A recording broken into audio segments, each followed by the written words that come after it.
এরপরে প্রশ্ন হলো, সিগারেট খেলে 40 দিন নামাজ রোজা কবুল হয় না, এটা কি হাদিস দ্বারা প্রমাণিত?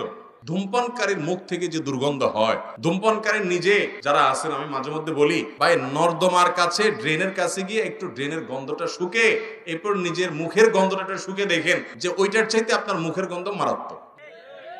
আমি একবার ঢাকার এক হাসপাতালের মসজিদের পাশে সালাত আদায় করতে দাঁড়াইছি, আমার পাশে একজন দাঁড়াইছে, তার শরীর থেকে যেই গন্ধ, আমি চিন্তা করলাম এই লোকটাকে কিছু একটা বলা দরকার, কিন্তু বললে মাইদ্যেরও খাওয়ার ভয় আছে।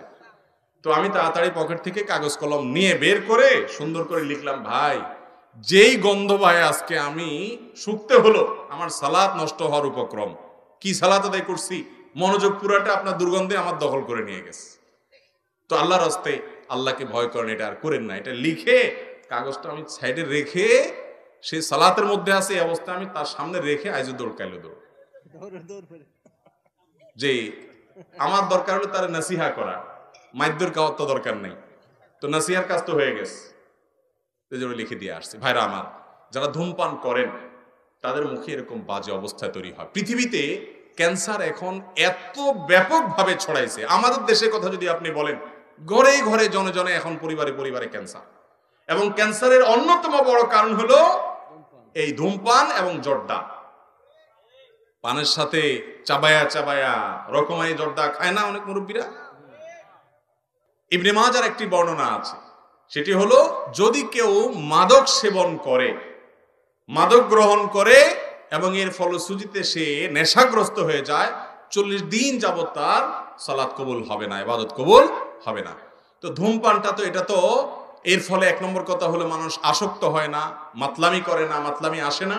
দ্বিতীয় কথা হলো যে ধূমপান এমনিতে নাজায়েজ এবং গুনাহের কথা, সেটা নিয়ে কোনো সন্দেহ নাই।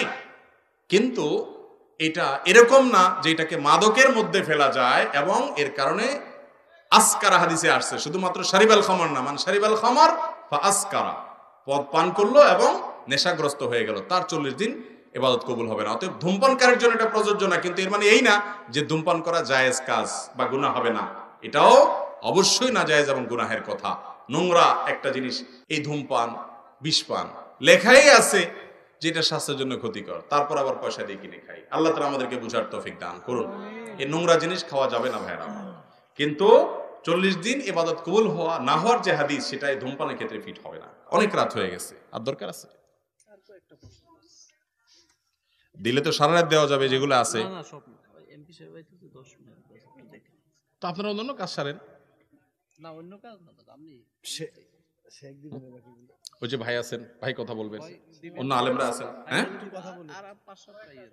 আচ্ছা, আর 2-4টা আমি বলি, এরপরে আমি ছেড়ে দিব, কারণ গভীর রাত পর্যন্ত মাহফিল, এটা সুন্নাহ বিরোধী কাজ। আমি সব জায়গায় এটা বিরুদ্ধে বলি, আবার দেখা যায় যে কোরআন সুন্নাহর কথা বলে, সহিহ হাদিসের কথা বলেও আমরা এটার উপর আমল করতে পারি না। আমি ওই যে ময়মনসিংহ ত্রিশাল আমাকে এক জায়গায় মাহফিল নিয়ে গেছে, আমার চুক্তি ভাই 10টার ভিতরে আমার এই মঞ্চ থেকে নামাই দিবেন। আমার 10টার পরে আয়েশা বলতেছে, হুজুর আপনি এবার একটু খাওয়া দাওয়া করে রেস্ট করেন। আমি কেন, আপনার সবাই শেষে যাইতে হবে, তো আমরা ডেকে নেব। ঠিক 11টার পরে আসছে আমার ডাকার জন্য। তো ভাই, এটাতে কোনো সহি পদ্ধতি হলো না। সুন্নতের আমল যদি আমরা না করি, দুনিয়াতে কি করবে? আল্লাহ তাআলা আমাদেরকে আমলের তৌফিক